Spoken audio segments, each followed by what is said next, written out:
You are now tuned into 2111 Radio Show, hosted by our program director, Derrick Scott.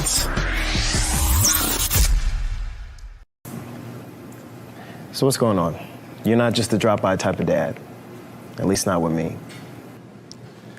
We both know that I've had a hard time dealing with your lifestyle choices. But you're my son, and I love you. I just want you to respect me the way you respect my brothers.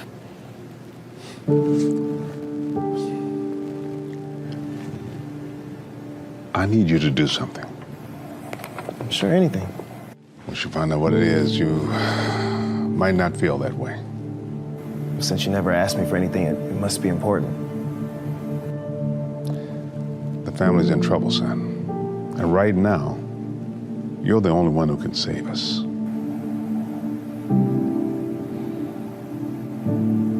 What do you need me to do, Pop?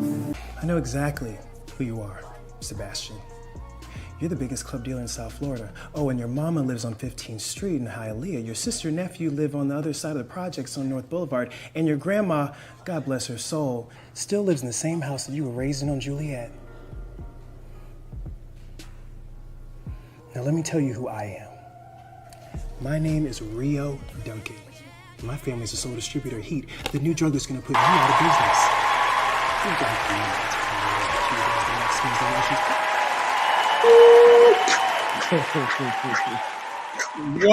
Welcome to the 2111 Radio Show. I'm your host, Derrick Scott, and I got a special co-host. First, I want to speak is Tika Deshawn from All Things Ruthless. How you doing today?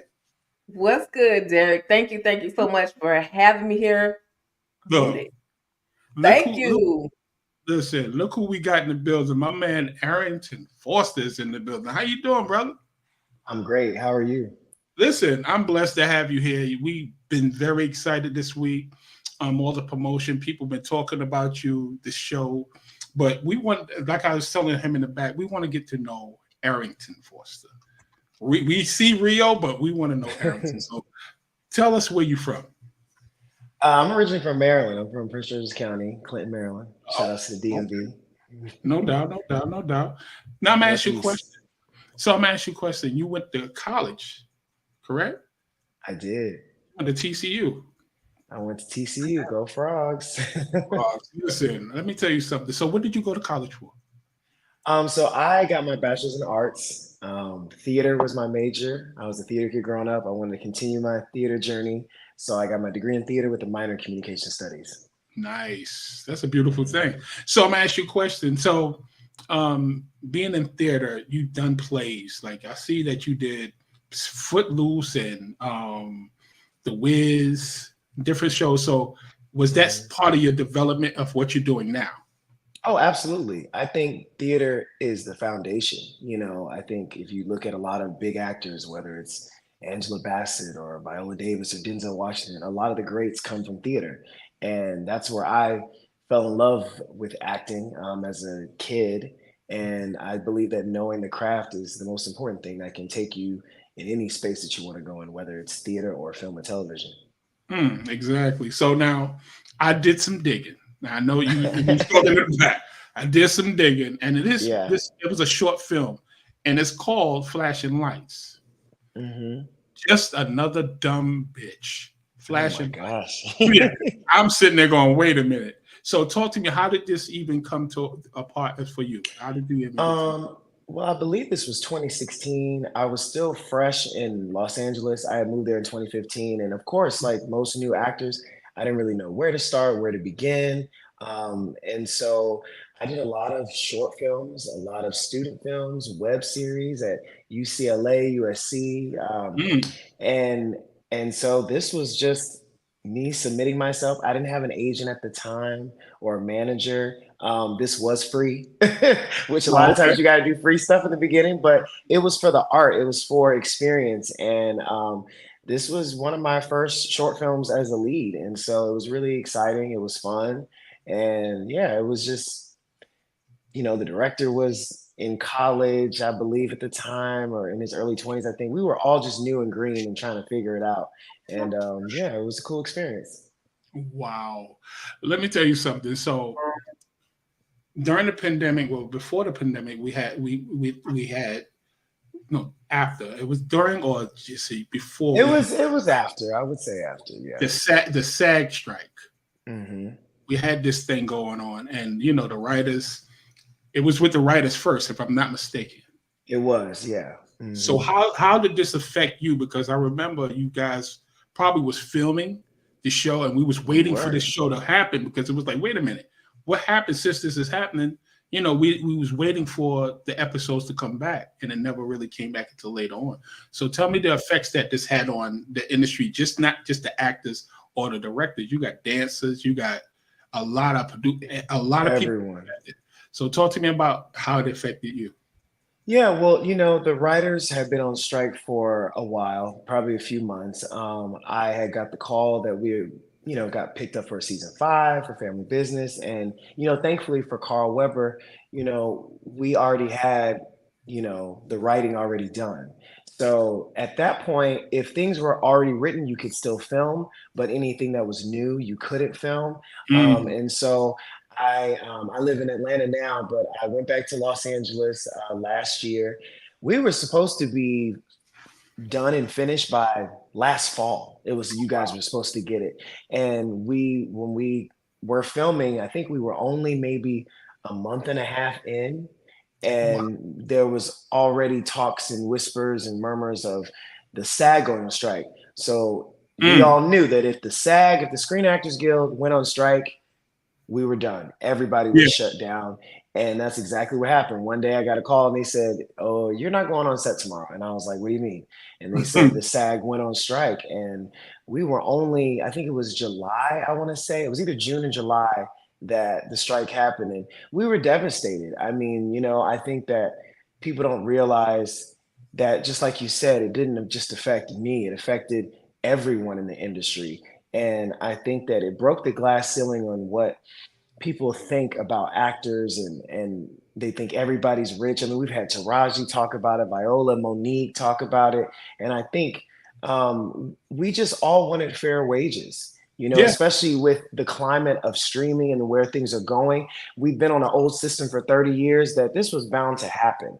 And, that I'm praying that we never have to go through that strike again, because it was 4 long months of no auditioning, no films, no TV shows. I mean, at this point, all you had on TV was reruns of reality shows. And I think that the industries and, well, the people in general, the general public was like, wow, like, this is a problem. Like, we need to fix this. And it's like, you got these millions and millions of dollars that these big conglomerates are making off the backs of everyone else, and you don't want to pay us what we're due. And now there's talks of AI robots trying to replace actors. Robots can't tell stories. They can't, they don't have hearts, they don't have feelings.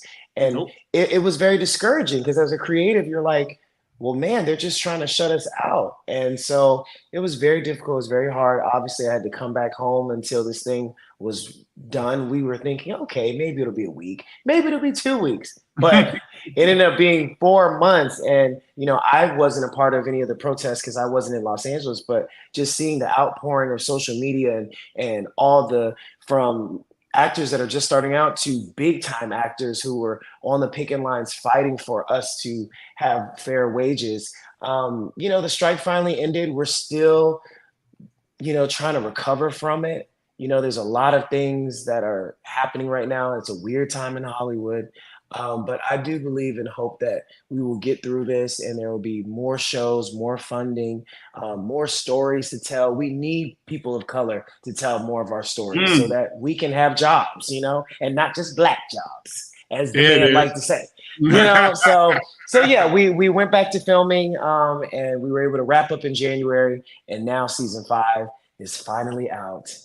And I'm sure we'll talk about that later. Yes, we will. Let me get one of the Yes.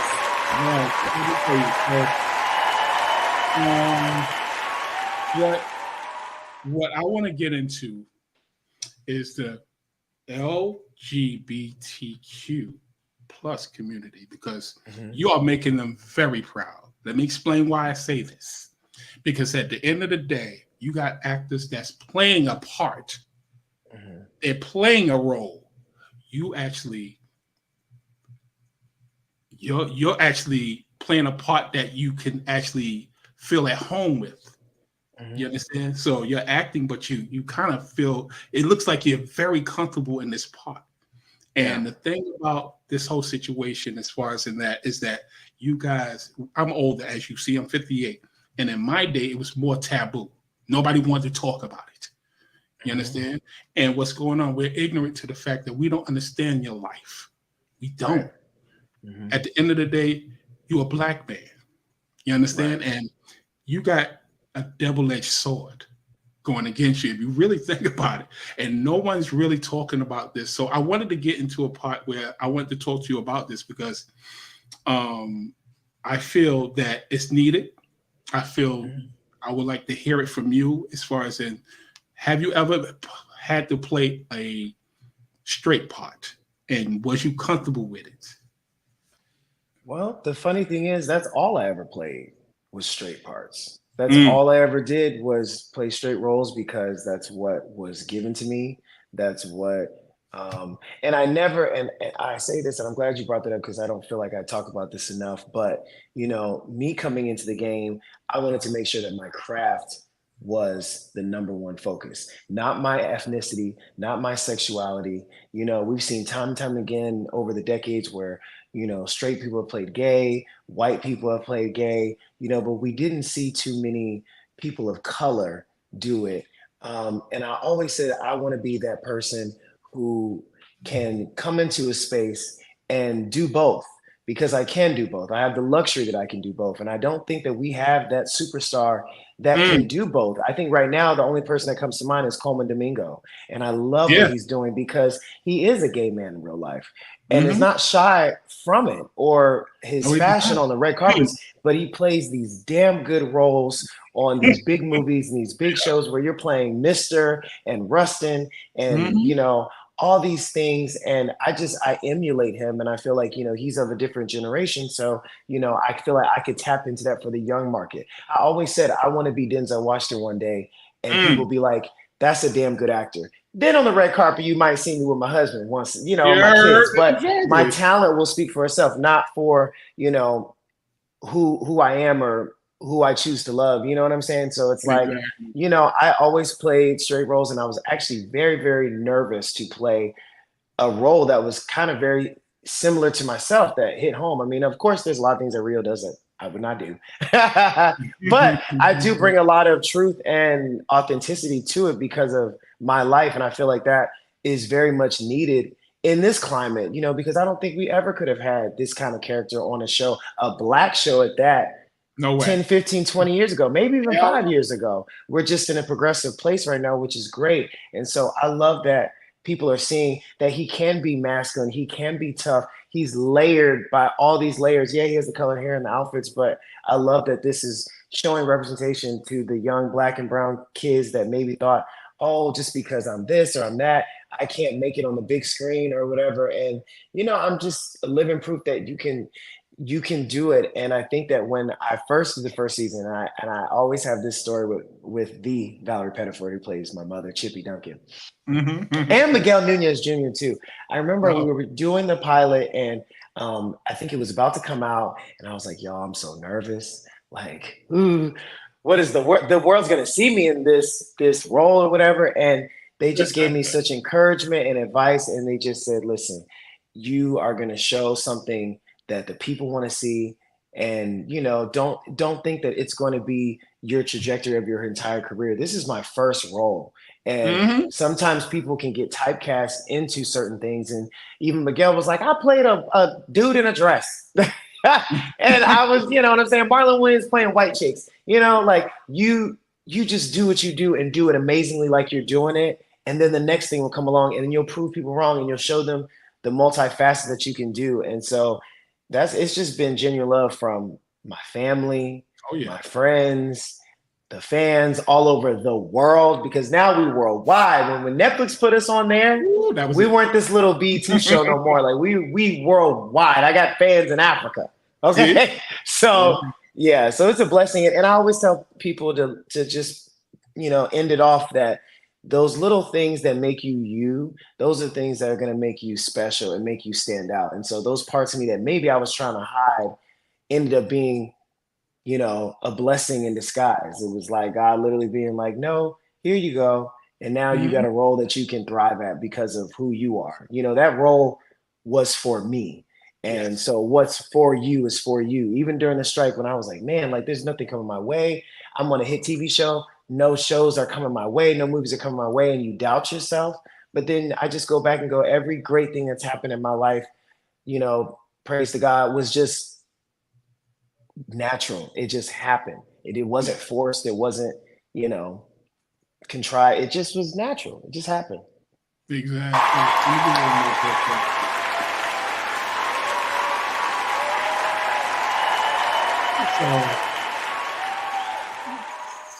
So I see he freezing a little bit. Do anybody see that? Am I good? I think he's freezing. Good now? Oh, he still froze. Tika, you see that, right? I can't hear you. Yes, it's freezing. He's freezing, right? Yeah. I tell you what, you want to come out and come back? Sure, I can come out and come back. Unless, can you see me now, or are we still frozen? Yeah, you're still frozen. Okay, let me come out and then come back in. And then we're going to continue. Exactly. Thank you so much. Yeah. This is awesome. This is so awesome. This is awesome. We're definitely getting an inside story to Arrington, not just Rio. And I'm loving this. I'm absolutely loving this. Listen, I wanted to do that because, again, he's a very interesting character. Definitely. And I could tell, he works hard. You can see it. You can see it. Yes. He definitely working. I think Mr. Arrington Foster is back. Let's see. All right. Yeah, Are we good? Are we good? We good. Sorry about that. We had technical difficulties. We're back. It happens when you're live. Exactly. Anything happens when it's live. Right. So now let me tell you. So I just been when I first saw you on the show, I was like, okay, you a gangster. Like, let me tell you something. I grew up with my cousins. They gay, but what's happening? You showing a different part. You, bro, I'm telling you, I love the role. Are you anywhere close to being Rio? Not the guns and all that, but as far as in your character, how you actually hold shit down, because you holding that family down. I try to. I'm a lot more chill in real life. I think people would be like so crazy. Oh, Arrington's like, he's just more chill and laid back. But, I always say Rio is like me on steroids, like, like to the nth degree, so, and it brought a lot of confidence in my own skin playing this part too.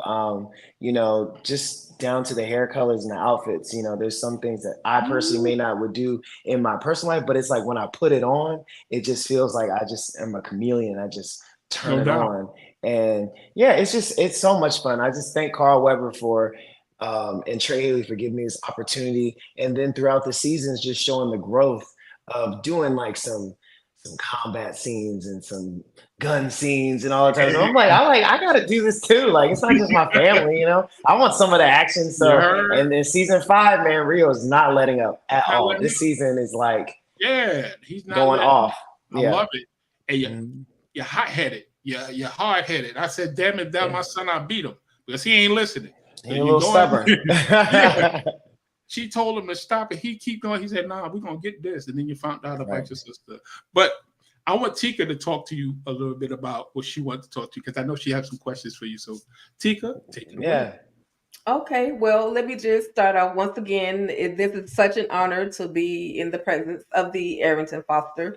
I'm slowly watching you develop more and more and more. Now, you did mention, as far as the whole strike went, was there ever a moment throughout, maybe even a little bit before, that you felt like, because you're doing an amazing job as acting, and I know you can sing, but I just want to know, was there ever a moment where you felt like, okay, I can't do this whole acting thing again. Let me dive into my other craft. And how did you muster through all of that?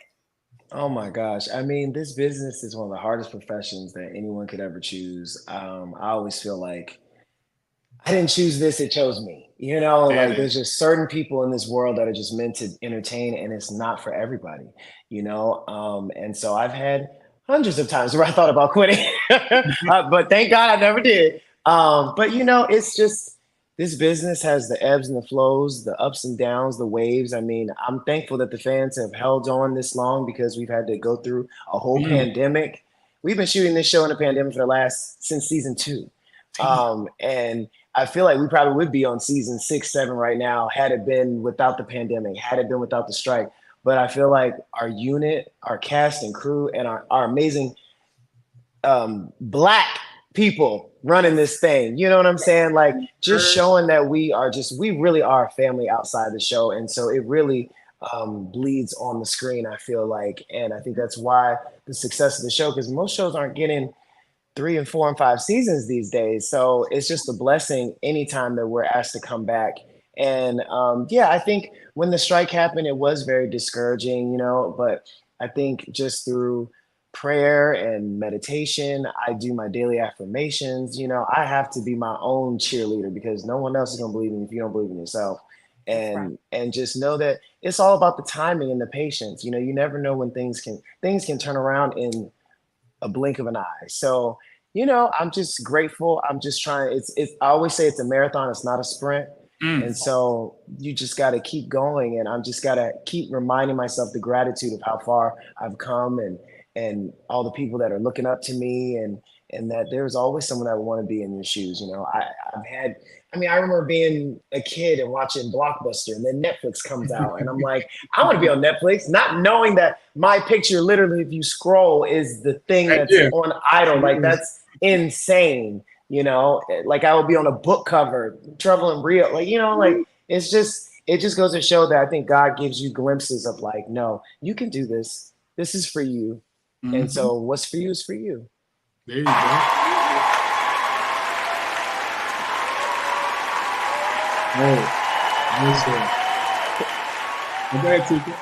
Absolutely. And I do have another question. You were recently seen on the BET Awards red carpet. What was that experience like? And you fit that red carpet so well. It was as if you were meant to be there. So what was that experience like? Well, shout out to BET for inviting me and having me. This was my second time going, but this time around, I really felt like the star that I know that I am. You know what I'm saying? Like, it was just such a magical moment. I was able to take one of my best friends. We literally had the time of our life on the red carpet and seeing the show.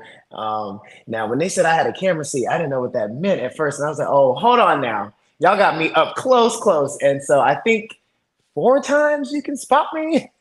And it was just like, you know, growing up watching the BET Awards in my living room, my family, to then now being there. It was just such a moment just to see all the performances and all the people in the room. It was a magical day, and I'll always remember it very fondly.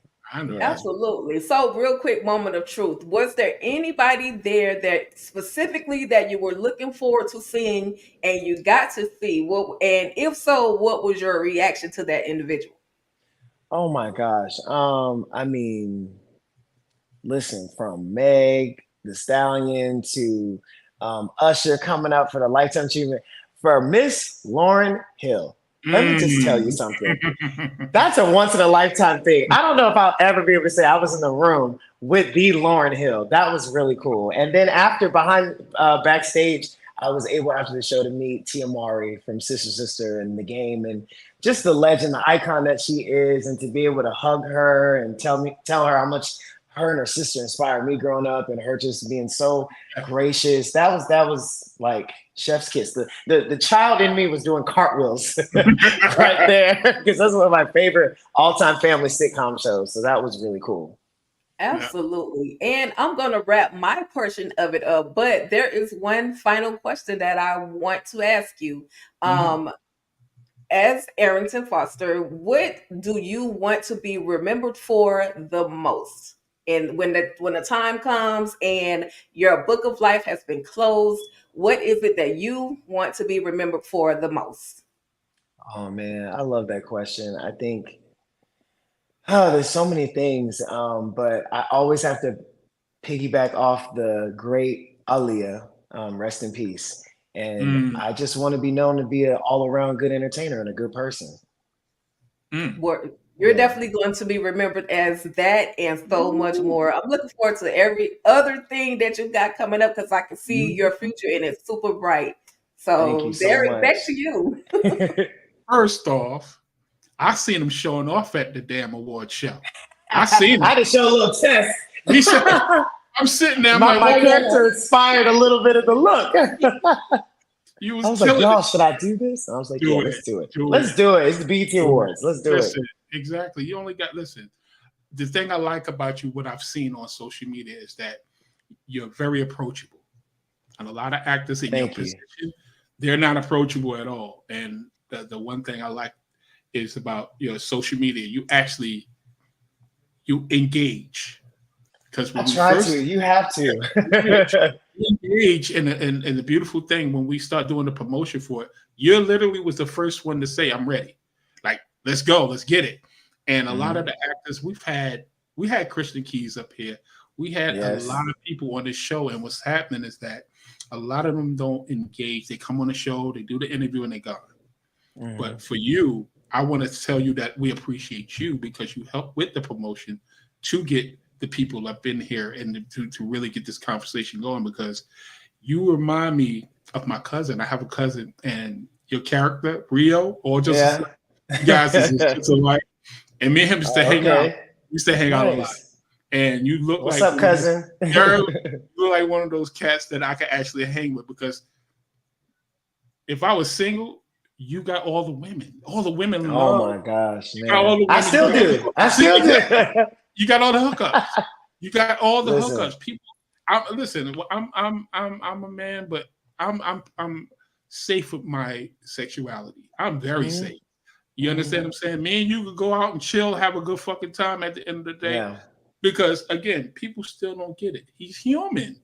Right. He's a fucking human being. He's not, they don't want you. And that's all praises to my parents and how they raised me. And like, I feel like that's why I can literally adapt to any and every circle, because I'm just I try to be humble. I try to be down to earth, and I try to be approachable. And I look at people like Ernie Hudson and Valerie Pettiford, people that are like legends, 30, 40 years in the game, and meeting them and being around them and how they're so nice and caring and not like a diva. And it's just like these new up and coming actors that come out here and think they got 1 million followers or think that they've done something and now their head's too big. I'm like, if they wanted to be cocky, they could, and they're not.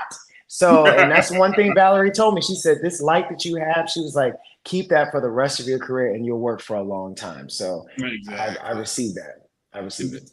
Listen, let me tell you. So now we're going to get to this doggone show. Let's do it.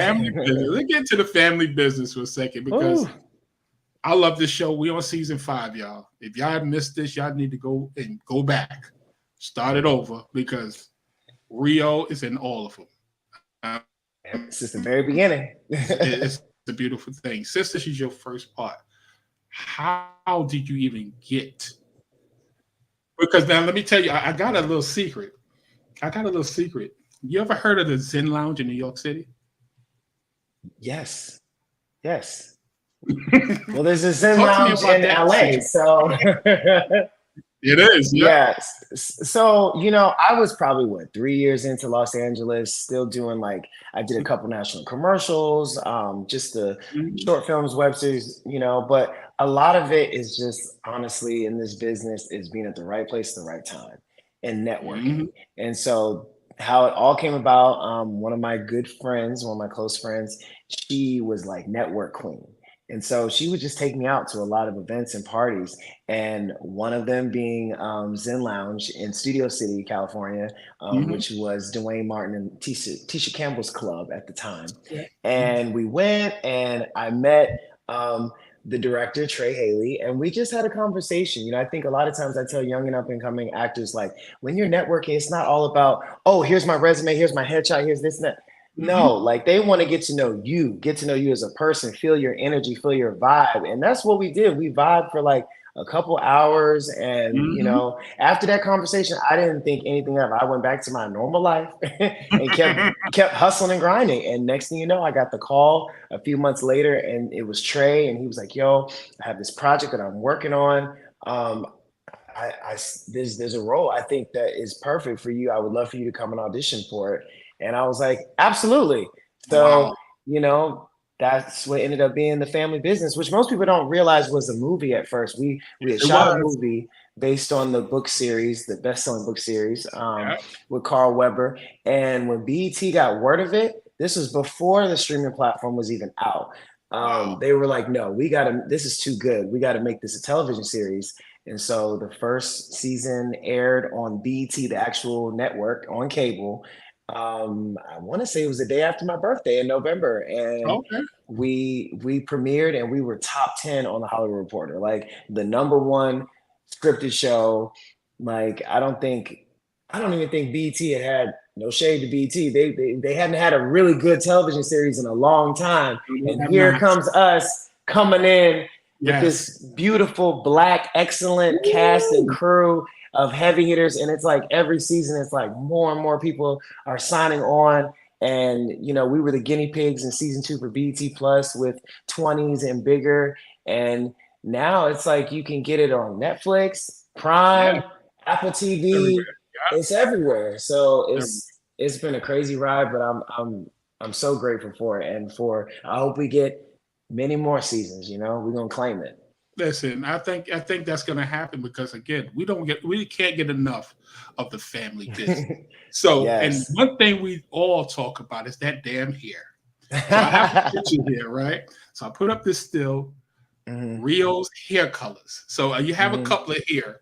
So that's only a few. That's like a small few. So now, if I'm not mistaken, I look at this show. I think it's around.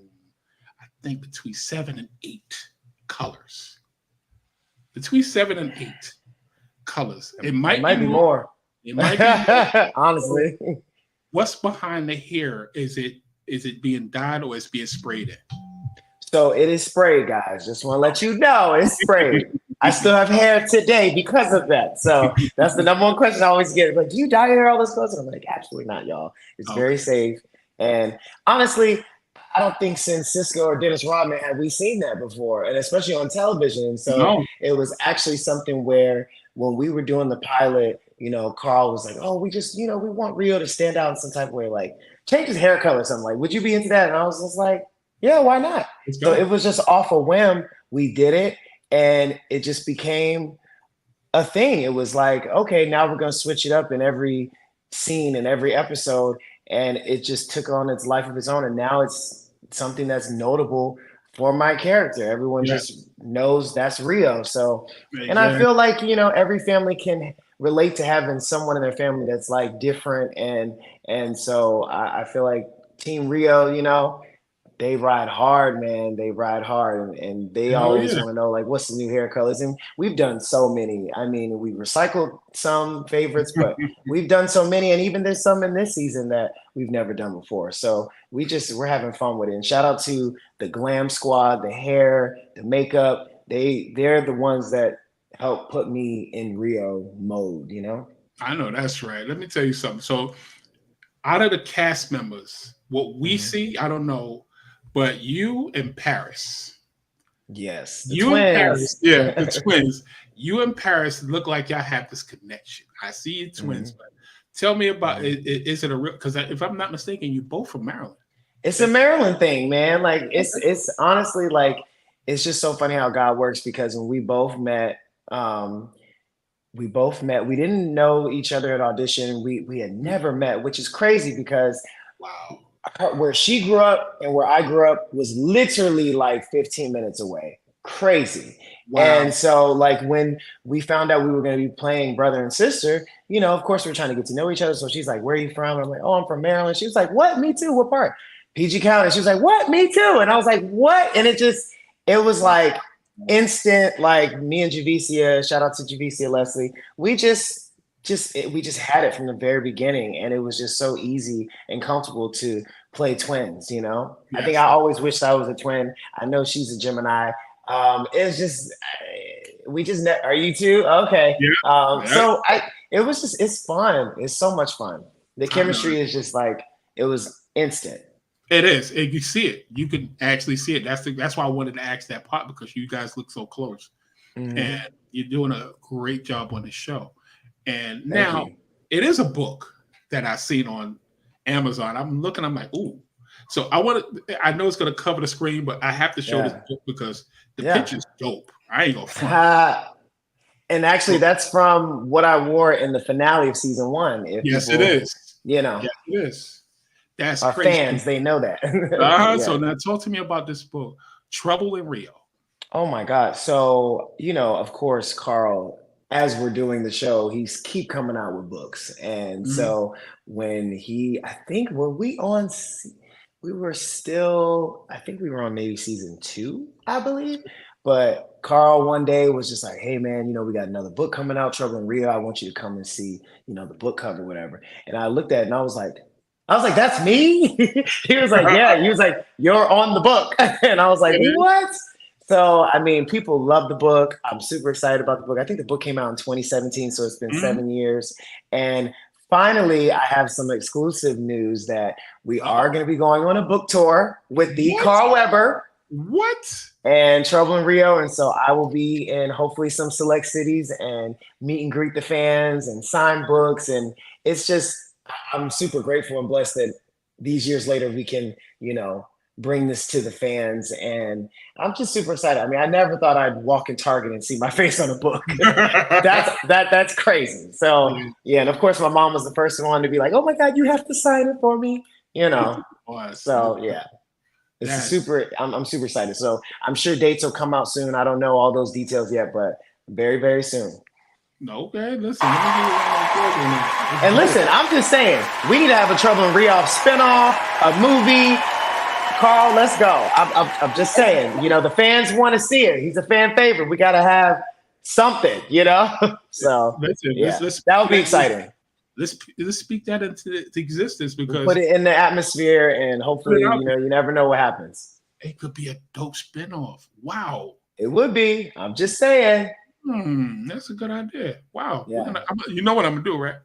This portion of the interview, I'm gonna post it all on Instagram and Facebook, and tag him and be like, we need the spinoff. Why not? We need it. Let's do it. So now, but the great thing is that he's literally had a book for each of the siblings. And I think that what's that done is it's given us so many opportunities to have so many different storylines and seasons, because the material is already there. And we're so grateful for the Carl Weber book series fan base, because even when season 1 came out and the cast list came out and the pictures came out, and just the outpouring of, oh my God, like that's who I had in my mind when I read this or that. And then like that was just so awesome to see. Yeah. Let me tell you. So Tika, you have anything to talk to him about? Because of course. I know you're quiet over there, but I want to get you up in here. So talk to him. I got you. I definitely have a question. So, I see the comments. Rumor has it, and hopefully this doesn't spoil it for someone, but shout out to my girl EJ, the TV Junkie. She is definitely the #1 source for family business content. But rumor has it that Rio and Paris got a third sibling. Uh-oh. I know, right? I know, right? I just wanted to see your reaction. You have to wait and find out. I can't listen. Y'all ain't gonna catch me slipping. Get me in trouble. But listen. The book readers, y'all always are gonna get the tea a little bit sooner than the show. But all I have to say is just stay tuned, because you never know what's gonna happen. Absolutely. Season 5. Absolutely. But I will say this. I do, in this very season, I do love how, yes, Rio loves his family. However, he actually pays attention. So when he saw that Paris was in a little bit of a trouble, he was like, hey, this is not the normal you. What's really going on? So I love that they've given that character another dimension, just to show that Rio pays attention. How did you prepare anyway to even become Rio, especially this particular season, because you're definitely Definitely. more in there this time around. Well, I'm so grateful that the fans have been pretty much begging, like, we need Rio in more scenes, okay? And Yeah. I agree. So this season, I feel like is my favorite. This season, I just feel like I've grown and matured as an actor, as a human being, and just showing different layers and like really just digging in there, getting the action. You know, I'm a sponge. You know, I look at all of my other family members, and these are all A-listers and heavy hitters that I've watched growing up. And the fact that they all trusted me and like you're doing just as great as everyone else, you know, to just really like go hard and bring it every time. And so there's a lot of twists and turns in this season. And it's just been so much fun. I was like, I'm ready for this to get out so people can see it. Because I know filming it, we had the best time. Absolutely, absolutely. Well, you're definitely rocking out with Rio. And again, I'm going to turn this thing back over to 2111 because I will talk all night long. I said it's been exciting because again we're fans, and when I found out that we was gonna have you here, it was exciting because I was literally looking at I think the second episode when I got the news that you was gonna be on the show, and I jumped out the chair, and my wife was like, "What's going on?" I said, "Rio, we just got Rio for the show." They was like, "Yeah, right." So I know you're looking at the show now, and they like, "Oh wow, he's really here." So. Shout out to my family. I know they out here listening. They in What's the up, fam? You know what I'm saying? So, and my wife, like I said, she loves you. Like, good gracious. Oh, thank you so much. And so, I you know, appreciate it's something, like I said, it's something about this character that embraces everybody. We all love Rio. Everybody talks about Rio. So, congratulations. Excellent. Thank you so much. Yeah, this excellent character that's trending is definitely trending. So, anything before we let you go, because I know it's actually been it's been 40 minutes. Oh, wow. Anything you want to talk about as far as in upcoming situations, as far as in any shows?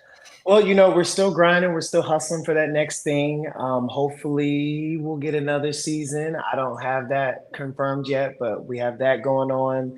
The book tour coming up.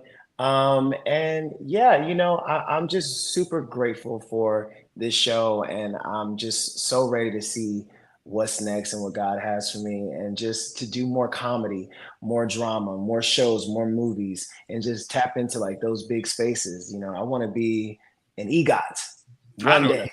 So, you know, it's time to get to work. So I'm super excited. You know, the sky's the limit. This was just, I don't even feel like this is my breakout role. I feel like this was just the first of many, you know? Yeah. I believe so. I definitely believe so because, again, you're a dope actor. I'm not even going to front. You really one of the upcoming young actors out here, and I'm very proud of you. You're not my son, but I'm proud of you. Oh, thank you. I feel like everybody's adopted me at this point. So I'm everybody's son, brother, cousin, uncle. I love it. It's a beautiful thing. So, but listen, I like to thank everybody for coming to the show tonight. We had a nice crowd in here. I know you see in the comments, they love you. I know, I see it. Thank you so much. They love you. And again, I think it came on yesterday. So I'm gonna look at it today because I didn't a new episode dropped yesterday. That's so Thursday. So tune into that Thursdays. Yes, because I said, you know what, I ain't gonna look at it until after the interview.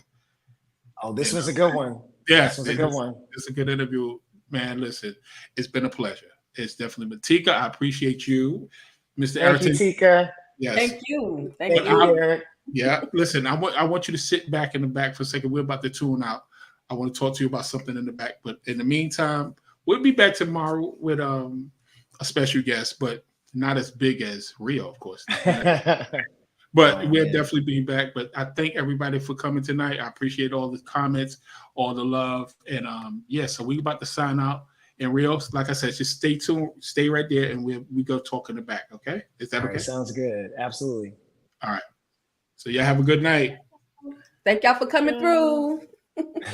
Peace.